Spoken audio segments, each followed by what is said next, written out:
Assalamualaikum warahmatullahi wabarakatuh. Pemirsa, pada kesempatan kali ini kita bersama Mbak Gimbal atau yang disebut Mbak Dupo. Beliau ini adalah seorang petualang, seorang pengembara, juga seorang paranormal yang luar biasa. Beliau malang melintang di dunia spiritual ini, termasuk menjelajah Nusantara ini 30 tahun. Ini baru saja dari ujung kulon ini. Ini baru datang. Beliau akan bercerita tentang panjang lebar pengalamannya, dan di sampingnya juga ada Ki Amung-Rogo atau Gus Ipin. Di sini juga ada yang tidak asing lagi, Gus Krishna, nanti akan menjelaskan tentang 3 hal dalam babakan ngaji kaweruh atau ilmu kejawen, yaitu tentang rasa sejati, ilmu sejati, dan guru sejati. Ini mari kita ke beliaunya, yaitu Gus Ipin. Tolong dijelaskan Gus tentang rasa sejati itu apa, biar pemirsa di luaran sana ini tidak penasaran tahu. Assalamualaikum warahmatullahi wabarakatuh. Waalaikumsalam warahmatullahi wabarakatuh. Saudara-saudaraku yang ada di sini, sebelum kita memahami yang lebih lanjut, kita memahami dari lahirnya angka 1 atau angka alif atau angka ho, harus memahami itu. Angka alif itu lahirnya dari mana? Angka alif, angka alif atau angka 1 atau ho, atau lahirnya, yaitu apa? Coba dijelaskan. Berawal dari kalimat bunder, kalimat bumi, kalimat makom bumi, lantaran ibu bapak yang melahirkan, ya, jadilah anak, yaitu angka 1.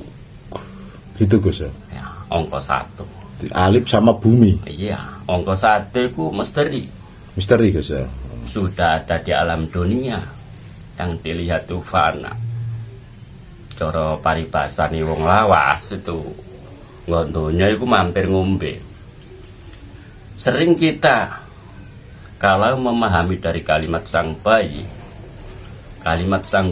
itu kalimat Sumele yang disandang itu. Munculnya Al-Quran, la haula wa la quwata illa billahil aliyul azim. Seandainya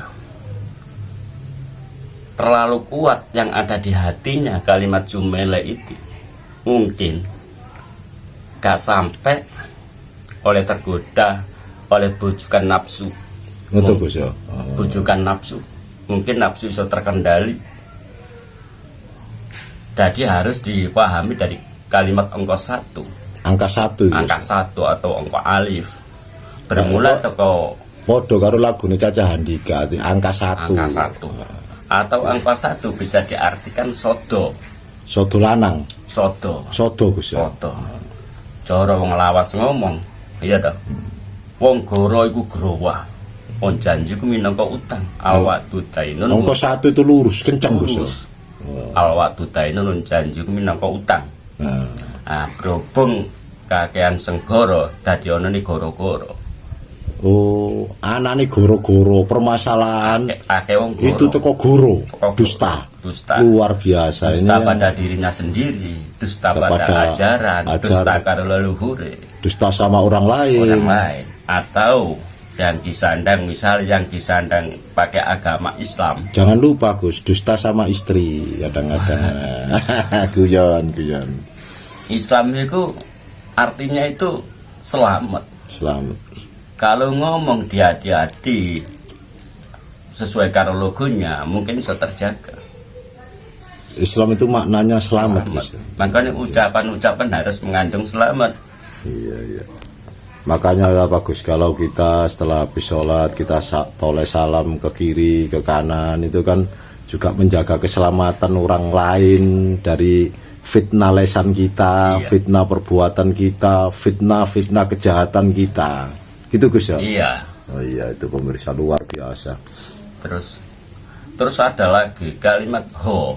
Oh, itu. Kalimat ho iku sifatnya merasakan. Ho. Ho, kalimat ho bumi bunder. Kalimat ho kalimat nol. Dalam arti dasar syariat lahirnya angka 1 itu berawal dari angka 0. Dari 0 dulu. Dari 0 dulu. Nah, 0 dari aneh kosong itu, Gus. kosong. Makanya yang dilahirkan 1 itu misteri. 1 kosong itu misteri, Gus. 1 itu misteri bukan. Sebab bisa ada di luar. Oh iya. Contoh 0 kali 1 hasilnya 0. 0 kali 2 hasilnya 0. Tadi Apapun dikalikan 0 tetap 0. tetap 0. Dan Iya. untuk kembali asal mulanya itu yang paling berat. Sebab angka 1 itu misteri. Itu, Gus. Berarti kaya makanya harus memahami langkah dulu. Yang pertama itu sesuai karo kalimat bayi wau. Kalimat bayi kan kalimat sumele. Kalimat sandangan ini sifatnya menuso aslinya. Tadi kalimat menuso itu nek duwe kalimat iku gak gampang ngomong ngawur. Apa, Gus? Ya sumele iku mangko. Sumele. La haula wala quwata illa billahil aliyil azim kan. Nang Qur'ane kan ngono. Jadi apa, Gus, pesan yang disampaikan kepada masyarakat, kepada pemirsa di luar sana terkait dengan wejangan angka 1 ini apa? Harus memahami hawa. Oh. Kalau yang dilihat yang ada di sekitar kita dengan pandangan kita, dengan pendengaran kita langkah itu harus memahami hawa rasa. Misalnya langkah ini diayunkan rasa ini bener tak gak bener. Bila wong tak gak itu kudune ndak kono. Itu yang namanya nanti mengarah ke rasa sejati, Gus. Iya, harus melalui dasar syariat dulu. Langsung mlebu gak mungkin. Ya, sebab makanya sang bayi itu gak mungkin langsung melayu. Makanya, Gus, kadang sering orang bilang itu nek dijewit wong loro ya aja njewit wong. Nanti rasanya itu sama. Sama. Nek dilokno wong sakit ya jangan ngelokno wong. Pada hakikatnya manusia itu satu. Satu, Gus ya. Sealam dunia itu manusia itu satu. Yang perlu dipahami perbedaan manusia. Sifat-sifatnya. Ayo Mbak Gimbal. Sifat-sifatnya. Misalnya sing disebut nanggone Islam ya nggawa akhlake. Sing disebut nggone Jawa kudu nggawa tata keramane. Tata krama sama. Ya? Sama. Monggo dilanjut Monggo. Mbak Gimbal. Ini Mbak Gimbal biar memberikan penjelasan tentang rasa sejati, ilmu sejati dan guru sejati sesuai dengan pengalaman spiritualnya, Mbak. Monggo. Kalau saya diarani ilmu sejati itu Rasa sejati dulu, Mbak. Rasa sejati itu gimana? dari rasa sejati ngerasakan orang itu lain rasa, lain orang lain rasa. Itu bagi saya. Itu sing merasakan bisa hati saya sendiri, bukan orang lain. Bukan orang lain, merasakan rasa yang ada pada dirinya sendiri. Itu namanya rasa sejati. Rasa sejati. Kalau ilmu sejati, Ya ilmu sejati seperti itu. itu mendengarkan. Hatinya sendiri. Cuma itu toh. Kalau guru sejati gimana, Mbak? Guru Diterangkan. sejati ya namanya muncul dari hatinya sendiri, terus nanti ya seperti guru sejati ya sebenarnya sejatinya sendiri itu sama. Sama, berarti Sama. kita mempelajari, menggali diri kita sendiri. Jadi merasakan diri kita sendiri, belajar dari dalam diri kita diri sendiri ya itu. Bukan dari orang lain. Bukan dari orang lain, Mbak. Ini luar biasa karena pada diri kita ada mahliga yang tersembunyi, ada permata yang luar biasa kalau kita mau menggali. Nah, ini biar ditambahkan oleh Gus Krisna. Bagaimana, Gus? Rasa sejati, ilmu sejati dan guru sejati ini menurut kajian ilmu tasawuf atau bahasanya ilmu tasawuf para ahli sufi ini apa ada hubungannya? Nah ini Gus, apa ada hubungannya leluhur kita dulu dengan wejangan-wejangan atau ajaran-ajaran para sufisme? Ini dijelaskan, Gus. Tentulah ada hubungannya semua, bahwa rasa sejati itu dari diri kita aja, di panca indera ini. Kalau yang keluar di panca indera, di sebalik mata ini ada rasa sejati, di balik telinga ini ada rasa sejati. Rasa sejati kan dari rasani, otomatis dari Tuhan. Kita bisa melihat karena ada yang perlihatkan, kita bisa mendengar karena ada yang mendengarkan. Lah, kemudian manusia ini terbagi jadi dua, ada jasad dan ada roh ataupun sukma. Nah, roh atau sukma ini dibimbing atau bahasa orang Jawa itu pamomong, itu dinamakan guru sejati. Lah, guru sejati ini dari rasa. Lah, ini kalau dihubungkan dengan tasawuf dari rasa dan sir bahasanya. Dari situ. Guru sejati itu apakah termasuk Tuhan itu sendiri, ataukah bahasanya itu roh suci atau Nur Muhammad kita? Ini Gus. Kalau guru sejati yang sejatinya guru ya dari Nurullah sendiri. Oh, gitu Gus. Iya, makanya dikatakan di dalam Gopan Sir.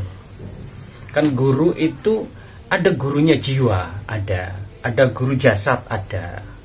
Kalau guru sejati, kalau orang Jawa ya pancere dewe ini, jadi berbicara sukma.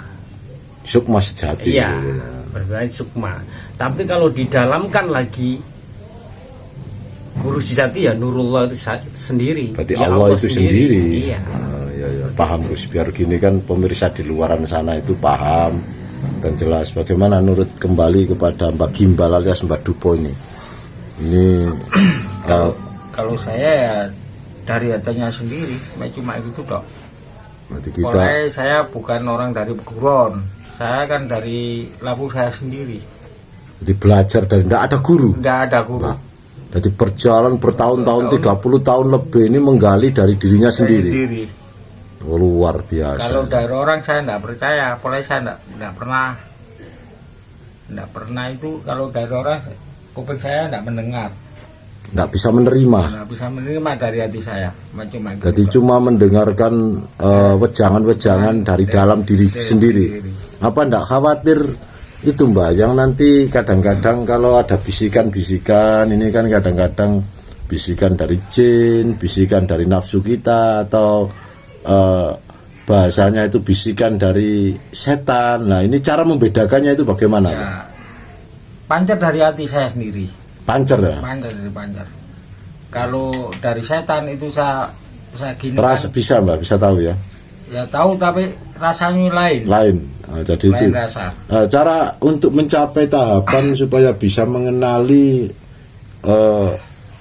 guru sejatinya itu apa? Yang ritual apa atau lakunya itu seperti apa? Lakunya kalau saya orang perjalanan, ya di mana-mana tempat ya, kalau hati saya suruh mampir situ ya situ. Gitu aja. Ngetut no roso. Perintahe roso. Kalau saya kalau ke Bali tidak cocok, saya tidak mau. Muncul dari hati saya sendiri. Gitu Pak. Cuma itu saya kali. Ini juga kita kembali kepada Ki Amung Rogo. Beliau ini juga orang yang luar biasa. Hampir sepanjang kehidupannya digunakan untuk mengkaji atau mencari filosofi atau makna yang tersirat atau termakom di alam semesta ini. Menurut Ki Amung Rogo bagaimana? Menurut masalah guru sejati ini? Kalau saya memahami dari sifat yang bekas. Dari sifat bekas itu misalnya contoh secara dasar syariat ya toh. Contoh membuat bayang. Ojo dipikir longan. Nah, tujuan gawe bayang jelas kan kanggo turu. Maksudnya kan kanggo turu. Kanggo turu mesti nggunakno bantal. Nah, niate diturokno, ditangeno. Niate turu lho, tak pernahkah kita memahami? Sajane ono kalimat-kalimat yang perlu dingerteni. Contoh bantal nggih. Niate turu bantal sahadat, payunge Allah tetepno imanku, padang atiku tetepno imanku, maca Quran Allahu Akbar kudune nggawa kalimat tauhid, kalimat yang dikuatkan do Al-Quran. Kalimat tauhid itu sebab antara diturukno karo ditangekno kita kudu harusnya sadar pun. Oh, barangkali ditambahkan itu Mbak Gimbal tentang rasa sejati, lebih dipertegas itu rasa sejati itu maksudnya apa, Mbak? Kalau guru sejati kita sudah paham, berarti dari dirinya rasa sejati itu apa? Contohnya saja. Rasa sejati itu sebenarnya muncul dari hatinya sendiri, bukan dari orang lain. Contohnya Gini, kayak seperti bapak ini, kalau dari bapak cari saya bener, ya kalau dari saya bener, udah saya lurusi, itu dari hati saya sendiri, muncul dari hati sendiri. jadi membenarkan apa yang menjadi Muncul dari hati. rasanya, jiwanya sendiri, bukan orang lain. Bukan. Jadi itu. Tadi Orang lain itu bagi saya itu cuma godaan. godaan. Iya. Jadi selain dirinya sendiri itu godaan. Iya. Luar biasa ini. Boleh saya nambah? Monggo. Secara dasar syariat tidak terlalu dalam masalah rasa sejati berawal teko kalimat ho. Kalimat ho kalimat bunder, kalimat hawa, kalimat bolongan. Seperti yang ada di sini, misalnya ono lawang angin nabrak, itu termasuk rasa sejati yang ada di luar menangani diri kita. Itu harus. Terus rasa itu sedikit-sedikit rasa opo itu, rasa adem, apa rasa panas, apa rasa sumu, itu harus disaring dengan filter yang kuat sesuai karo kalimat rambut saringan sing lembut, sesuai karo mudune nang alam donya kalimat rambut dhisik saringan sing lembut. Makanya harus dipahami sedikit-sedikit. Iki misalnya ono gak enak, iki opo yo? Opo ya harus takon pada dirinya sendiri biar langkahnya sendiri itu tertata. Awal dari langkah itu kalimat satu wau tadi itu misteri. Iso balik semula asalnya ada, balik tidak ada. Berarti kan misteri. Pun. Ngoten, ini wejangan dari Ki Amung Rogo. Kajian yang luar biasa, bincang-bincang yang mungkin bermanfaat untuk pemirsa di sana. Ditambahkan sedikit Gus Krisna sebagai untuk mengambil kesimpulan dari perbincangan malam hari ini. Rasa sejati nggih rasaning Gusti sebenarnya niku. Jadi kita tergerakkan semua karena rasa ya rasa dari Gusti semua. Yang kontribusi dengan diri kita, yang sejajar dengan diri kita. Untuk menggali itu kalau secara Islamia sebenarnya ini rasa sejati kan dibabakan dulur papat limo pancer. Dibabakan itu sebenarnya. Nah, dari babakan dulur papat limo pancer itu nanti mengenal manunggaling kawula Gusti di situ. Nah, biasanya ada yang menggunakan media yang paling dasar bisa hening, duduk hening seperti itu. Kalau memang menggunakan lafadz ya bisa menggunakan ya batin nanti akan dipertemukan oleh guru sejati di samping kiri kita atau samping kanan kita. Biasanya kalau nampak yang pertama seperti itu kalau berdasarkan pengalaman. Jadi gini, kembali kepada Mbak Gimbal, selama pengalaman spiritualnya saya dengar-dengar katanya itu kalau aliran ilmu kejawen ini dulur papat ini limo pancer ini bisa ditemui atau wujudnya seperti kita itu betul ada atau enggak? Betul ada. Seperti sesuai pengalaman sampean saya. Pernah menemui ya wujudnya sama? Sama. Tapi pertama itu hitam. Oh gitu. Hari hitam terus putih, mari putih apa, terus kuning. Ono Mbak ya. Panggone getir, itu panggone di mana emoto. Oh, terus asik ini ya terus. Lek getih putih, iku manggone nang mani. Getih abang manggone nang jerone kulit. Getih kuning gak jerone kulit, lek kemanukane. Getih ireng iku manukane gagak. Getih putih manukane kuntul. Lek abang manuk parkit abang, lek kuning manukane podang. Itu ada manukane Mbak. Ada kemanukane semua. Dan itu bisa ditemui. Kalau Bisa. kalau orangnya Betul-betul itu. betul-betul tirakat ya bisa. Ya seperti wujud kita, bisa komunikasi Mbak ya. Ya bisa. Monggo, Kalau bagaimana saya- menurut Ki Amung Rogo? Pernahkah pengalaman spiritual Ki Amung Rogo ini menemui dulur papatnya atau saudara kembarnya? Ya secara nggak langsung ya pernah. Pernah. Malah satu tubuh pernah, tapi belum bisa komunikasi. Pada waktu kapan yang ngunano amalkan itu kudu pas lillahi ta'ala. Jadi wujudnya sama seperti Sama. sampean. Bener apa yang dikatakan Mbak Gimbal. Seperti itu. Ya? Iya, Berarti betul-betul ada. ada. Pada waktu sadar total, sadar. Bener Mbak Gimbal, sesuai karo warna mempunyai makna ya. Warna putih, kuning, hitam itu ya. Mata mani bisa yorit dikarenakan teko pantulan cahaya. Kayak ngono Gus Sudi. Iya, luar biasa. Ini pengalaman yang sangat luar Mata yang biasa. cilik bisa melihat gedene omboe jagat. Ya, ini. Cilik tapi ya ombo oleh Ini pemirsa, biar orangnya santai kelihatannya, tetapi ilmunya, pengetahuannya luar biasa. Beliau ini bicara tidak hanya omong kosong, tapi beliau ini orang-orang yang sudah laku dalam hidup, orang-orang yang topo urip. Nah ini, bagaimana pengalaman Gus Krisna sendiri tentang sedulur papat limo pancer ini? Apakah pernah bertemu Gus Krisna? Insya Allah ya beberapa kali. Ya wujudnya ganteng seperti sampean gini. Nggih.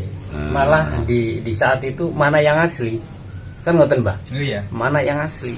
Ya enggak tahu, saya asli tahu-tahu nempel gini. Seperti itu, luar Seperti biasa. Ini pengalaman Jadi spiritual. pengalaman kalau mungkin dari saudara-saudara ingin betul-betul ingin menemui dulur papatnya, itu kalau secara media saya ya, ini mata hitam ini diluruskan. Jadi mata hitam ini sama ini diluruskan ke sini. Di atsena, di cakra atsena itu ke dikening. mata indera keenam. Indra keenam. Nah, kalau saudara kita Hindu atau Buddha namanya mata ajna. Nah, di sini dipusatkan di sini. Jenengan harus tegak lurus, rileks ini, rileks dengan hening ya Jaka. Nanti bisa dilatih selama 7 hari. Itu bisa kan? Waktunya di atas jam 11.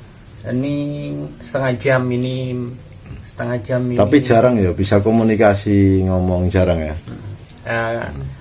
Nanti kok secara alamiah Ya, sendiri. ini pemirsa, ini adalah orang-orang luar biasa. Jadi gini diarahkan ke sini Ki. Kalau memang kalau menggunakan amalan ya batin. Ya batin. Seperti itu ya, Iya, pakai di sini amalan. ya. Kalau pakai amalan, kalau misalnya duduk langsung hening tanpa suara pun hening nih, cuman memusatkan di sini. Nah, tapi jangan mejam mata separuh, biar nanti lihat. Nah, kan ngeten Mbak. Nah, Ini. kalau mejam mata nanti nggak lihat. Ini pemirsa, ternyata Seperti ini. untuk mencapai satu perjalanan spiritual ini banyak, kata lagunya Roma, banyak jalan menuju Roma. Artinya banyak cara Menuju supaya kita mencapai tujuan al-haq ini. Jadi ini beliau bertiga ini orang-orang yang sudah laku, sudah orang-orang yang sudah malang melintang di dunia spiritual, sudah tidak diragukan lagi kemampuan spiritualnya dan pengalaman spiritualnya. Mudah-mudahan bincang-bincang pada malam hari ini berguna dan bermanfaat untuk pemirsa di luaran sana. Terima kasih. Bila ada kurang lebihnya saya mohon maaf. Mudah-mudahan berguna dan bermanfaat untuk kita semua. Assalamualaikum warahmatullahi wabarakatuh.